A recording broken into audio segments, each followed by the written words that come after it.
26 வருட நம்பிக்கை, லட்சக்கணக்கான சந்தோஷ திருமணங்கள். கல்யாணம்னாலே தமிழ் மேட்ரிமோனி தான். விகடன் நேயர்களுக்கு வணக்கம். 2026 சட்டமன்ற தேர்தல் இங்க இருக்கக்கூடிய பாரம்பரிய கட்சிகளுடைய நிலை கேள்விக்குள்ளாக இருக்கு அப்படிங்கிற அளவுக்கு தேர்தல் முடிவுகள் வெளியாகிருக்கு.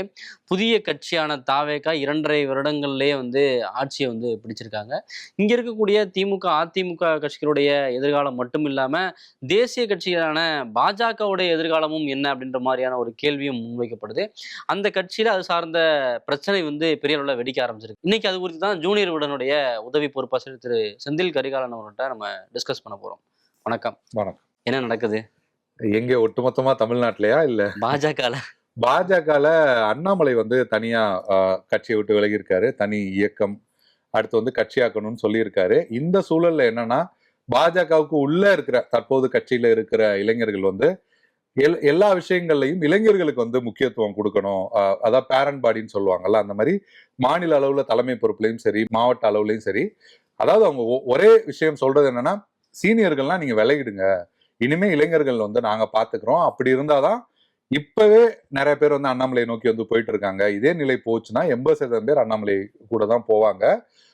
அதை நீங்க தடுக்கணும்னா இளைஞர்களுக்கு நீங்க நிறைய வாய்ப்பளிக்கணும் அப்படிங்கிற குரலை ஓங்கி ஒழிச்சிருக்காங்க. இதெல்லாம் யாரு சொல்றா, யாருடைய கருத்தா இருக்குது? அதாவது யாருடைய கருத்து அப்படின்னு நம்ம பார்த்தோம்னா, தொடர்ச்சியா பாஜகல இயங்கிட்டு வர முன்னாள் இளைஞர் அணியில இருக்கிற நிர்வாகிகளோ மற்ற அணிகள்ல இருக்கிற யங்ஸ்டர்ஸ் இருப்பாங்கல்ல, அவங்களோட குரலா தான் இருக்கு.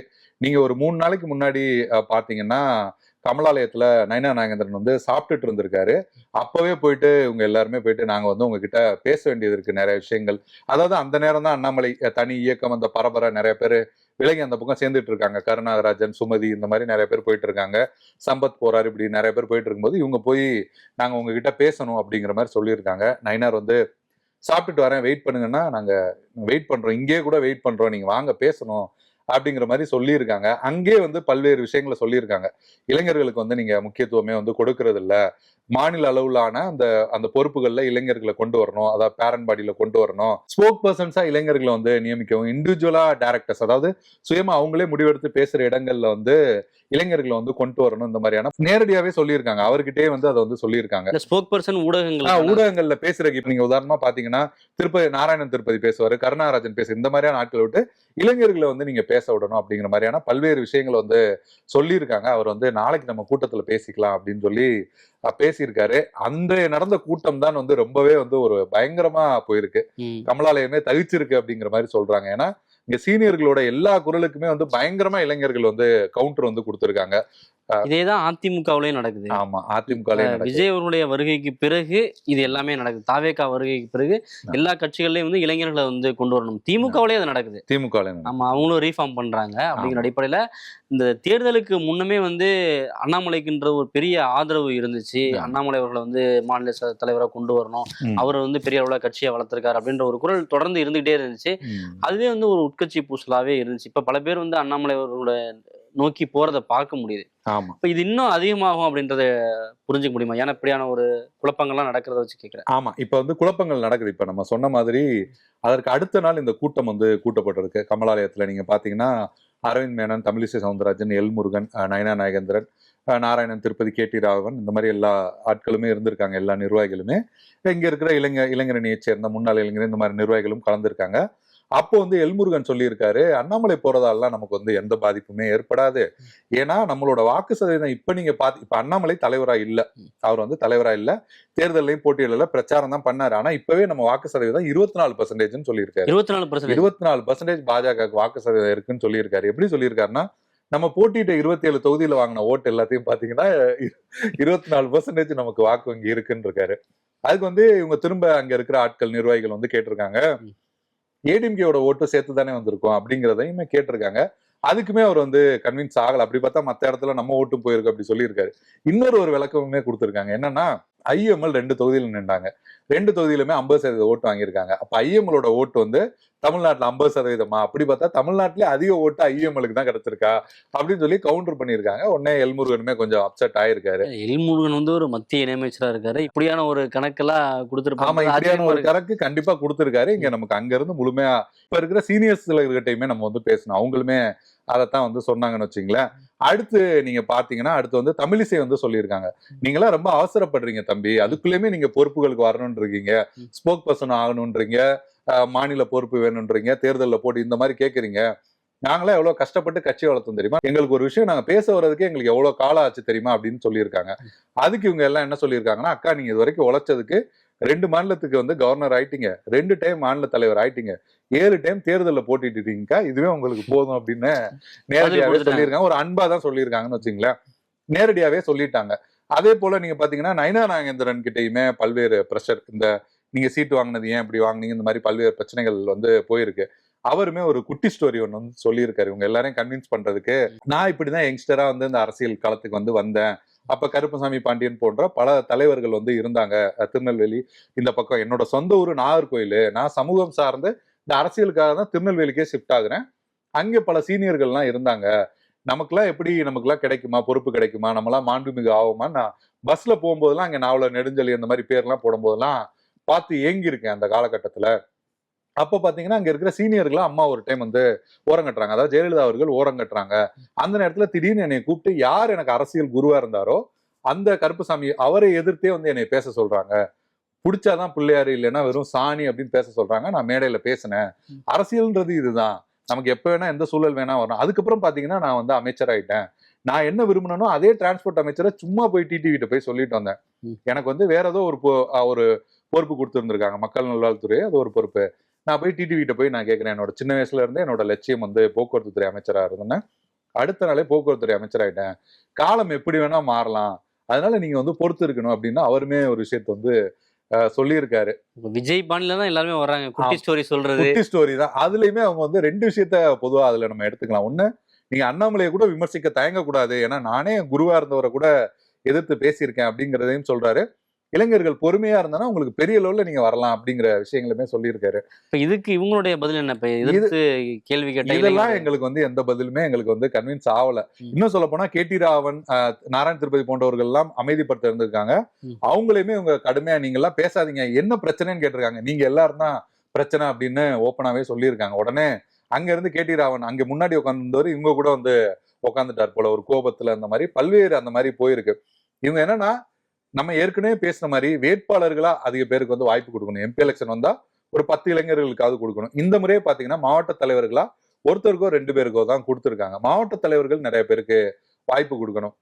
இன்னொன்னு 60% மாவட்ட செயலாளர்கள் தான், மாவட்ட தலைவர் தான் இருக்காங்க, அதை 117 மாத்தணும். 2 தொகுதிக்கு ஒரு மாவட்ட தலைவர், அதுலயுமே நிறைய இளைஞரணி ஆட்களை கொண்டு வரணும். ஸ்போக் பர்சன்ஸா ஒரு 5 பேர், அதாவது இண்டிவிஜுவல் டைரக்டர்ஸ் அப்படி சொல்றாங்க, ஸ்போக் பர்சன்ஸா ஒரு 5 பேரை நீங்க வந்து கொண்டு வரணும். மாநில அளவுல துணைத் தலைவர், பொதுச் செயலாளர்லாம் நிறைய பேர் இருப்பாங்கல்ல, செயலாளர்கள், அதுல எல்லாம் நிறைய இளைஞர்களை கொண்டு வரணும் அப்படிங்கிறத கோரிக்கையை வச்சிருக்காங்க.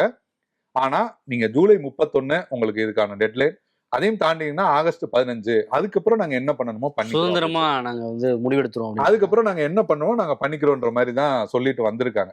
ஓகே. இப்ப காங்கிரஸ்ல தான் வந்து இது மாதிரியான உள்ளடி வேலைகள்லாம் நிறைய நடக்கும், உட்கட்சி பிரச்சனைகள் வந்து அதிகமாக இருக்கும் அப்படின்னு சொல்லுவாங்க. பாஜகவில் வந்து ஒரு கட்டுக்கோப்பாக இருக்கும், தேசிய தலைமை என்ன ஒரு முடிவெடுக்குதோ அதுக்கு கட்டுப்பட்டு தான் வந்து செயல்படுவாங்கன்ற ஒரு பிம்பம் தான் இருக்கும். இப்போ அது வந்து மாறுதா அப்படின்ற ஒரு கேள்வி. அதற்கு மிக முக்கியமான காரணம் அண்ணாமலை அவர்கள் தான் அப்படின்னு எடுத்துக்கலாமா? இல்ல, இதுல ஒரு நம்ம ரொம்ப கவனிக்க வேண்டிய ஒரு விஷயம் இருக்கு. என்னன்னா, டெல்லி தலைமை தான் எல்லா முடிவுகள் எடுக்கிறது அப்படிங்கிறதுல எந்த மாற்று கருத்தும் இல்லை. இல்ல நீ இன்னொரு ஒரு விஷயம் சொன்னீங்க, காங்கிரஸ்ல தான் நிறைய உட்கட்சி பூசல்கள் இருக்குன்னு. ஆனா தமிழ்நாட்டை பொறுத்த வரைக்கும் பாரதிய ஜனதா கட்சியில இருக்கிற மாதிரியான உட்கட்சி மோதல்கள், மற்ற தலைவர்கள் மீதான அந்த காழ்ப்பு, குழுவா செயல்படுறது, இண்டிவிஜுவலா செயல்படுறதுன்றது பாரதிய ஜனதால ரொம்பவே அதிகம். கட்சிகளை பொறுத்தவரை எல்லா கட்சிகள்லயும் இருக்கும் அது, ஆனா வெளிப்படையா தெரியுது அப்படிங்கிறது காங்கிரஸ். ஆனா இதுதான் பிரச்சனை, பாஜக வெளியிலேயே தெரியாது, ஆனா அங்கேயுமே நிறைய பிரச்சனைகள் இருக்கு. ஆனா இந்த முறை நீங்க பாத்தீங்கன்னா அண்ணாமலையே வந்து என்ன, அவருமே என்ன நினைக்கிறாருன்னா, டெல்லி இப்ப நயினா நாகேந்திரனை இங்க யாருமே பெருசா குற்றம் சாட்ட விரும்பல. என்னன்னா அவங்களோட தலையீடுகள் இருந்திருக்கும், அவங்க சில தவறுகள் செஞ்சிருப்பாங்க, எல்லாமே இருந்தாலுமே கூட டெல்லி தலைமை கிட்ட தானே ஒப்புதல் வாங்குறாங்க, டெல்லி தலைமை தான் எல்லாமே முடிவெடுக்கிறாங்க.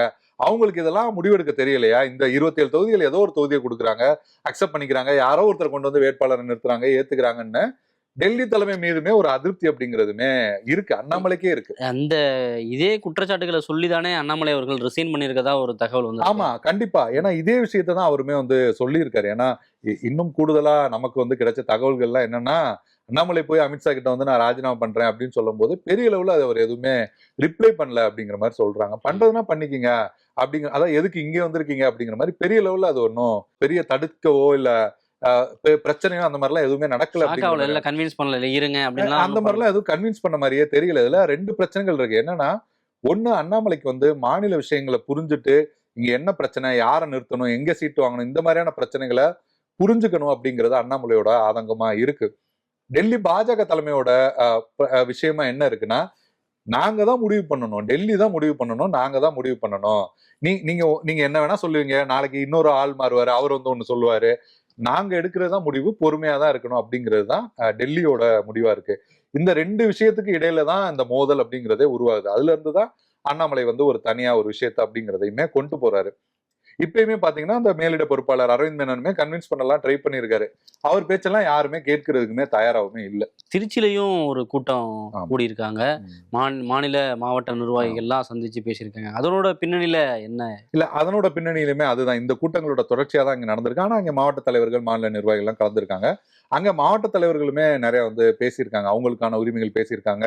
நயனா நாகேந்திரனை குற்றம் சுமத்தி கூட அவர் மேல சில விமர்சனங்களை கூட முன் வச்சு கூட பேசியிருக்காங்க. மாவட்ட தலைவர்களுக்கே நிறைய வாய்ப்பு கொடுக்கணும், மாவட்ட தலைவர்களே நிறைய நீங்க வந்து முன்னிறுத்தணும், அவங்களுக்கு வேட்பாளர்களா முதல்ல நிறுத்தணும் அப்படிங்கிற கோரிக்கைகளுமே முன் வச்சிருக்காங்க.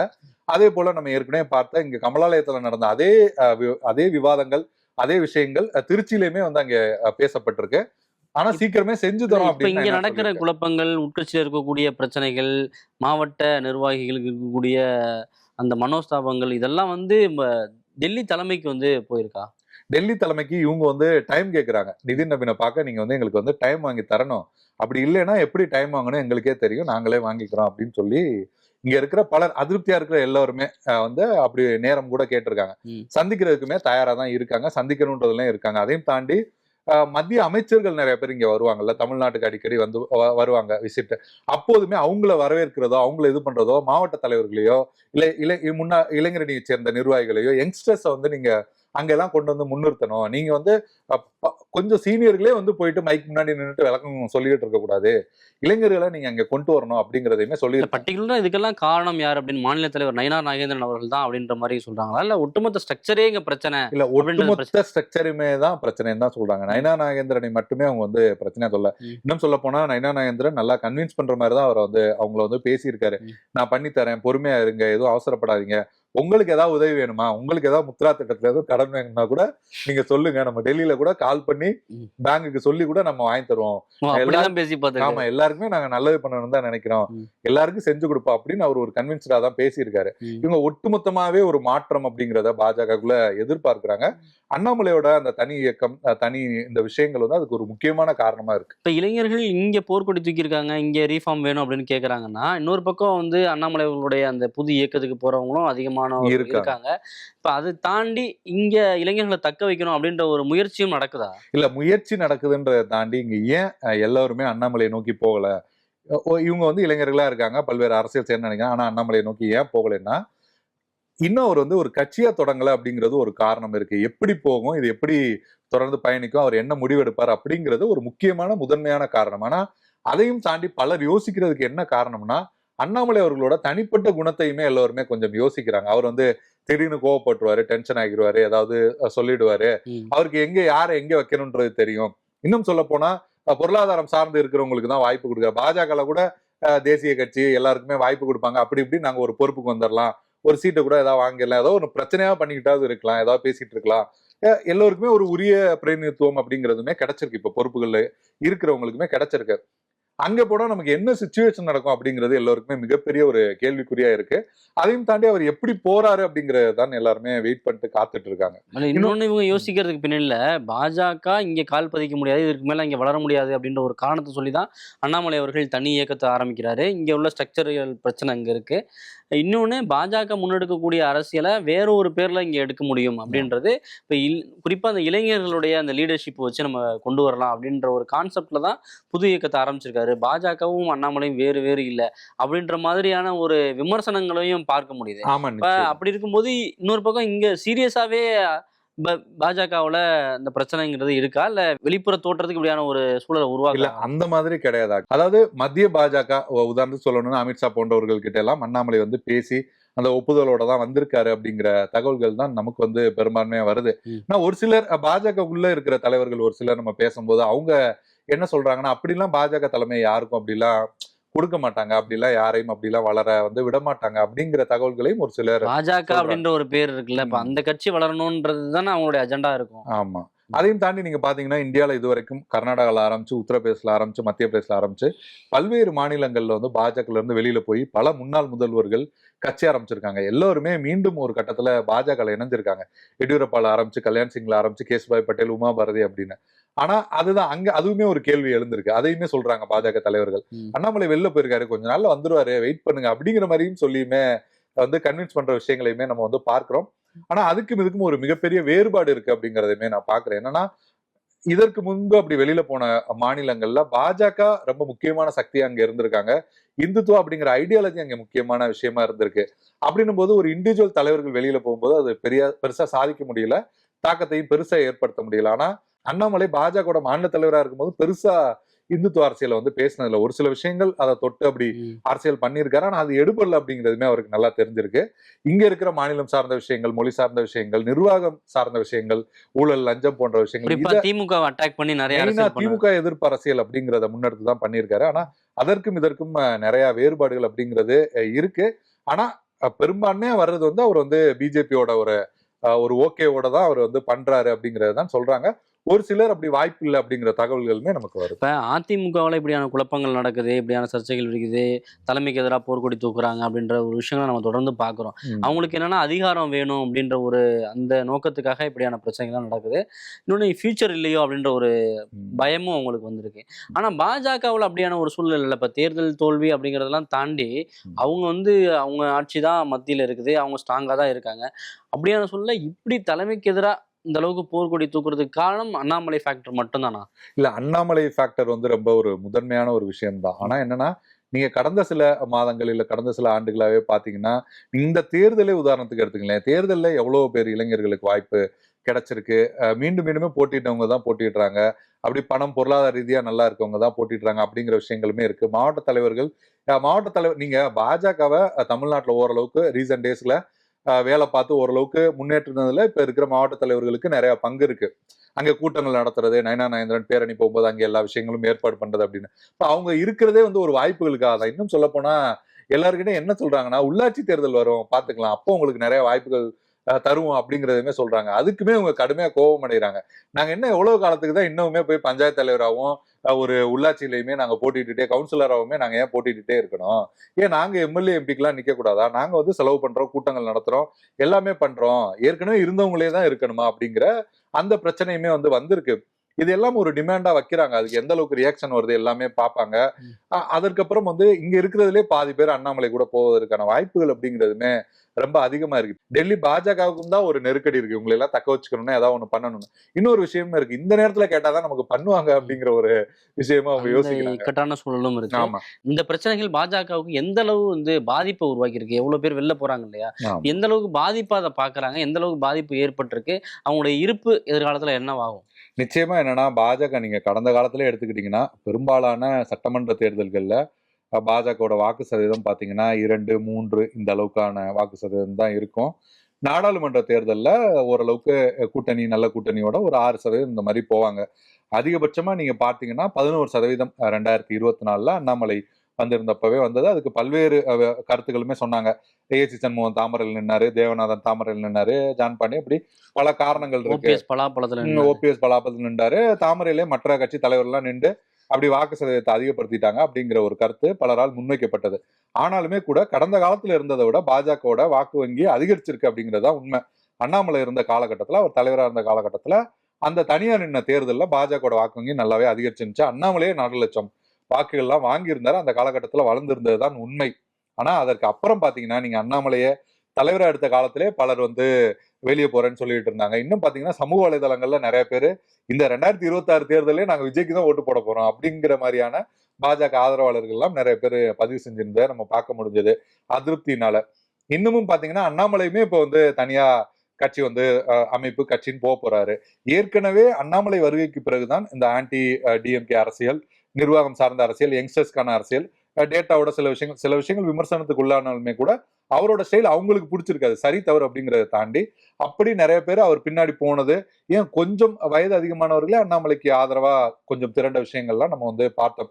சரி தவறு அவர் பேசுறது கரெக்ட் இல்ல அதுக்குள்ள நம்ம போல. பொதுவா முன்னெடுத்த அந்த திமுக எதிர்ப்பு அரசியல்ன்றது அந்த அரசியல்ன்றது நிச்சயமா வந்து ஒர்க் அவுட் ஆச்சு அப்படிங்கறதுதான் நம்ம வந்து பார்க்க முடியுது. அதனாலதான் ஒரு ரைஸ் அப்படிங்கிறது இருந்தது. ஏற்கனவே அடிப்படை கட்டமைப்பை தமிழிசை போன்றவர்கள் கொண்டு வந்தாங்க. அப்படி எல்லாரோட ஒர்க்கும் இருக்கு. தமிழிசை ஒரு கட்டத்தை அதிகமாவே உழைச்சிருக்காங்கன்றது மாற்று கருத்து இல்ல.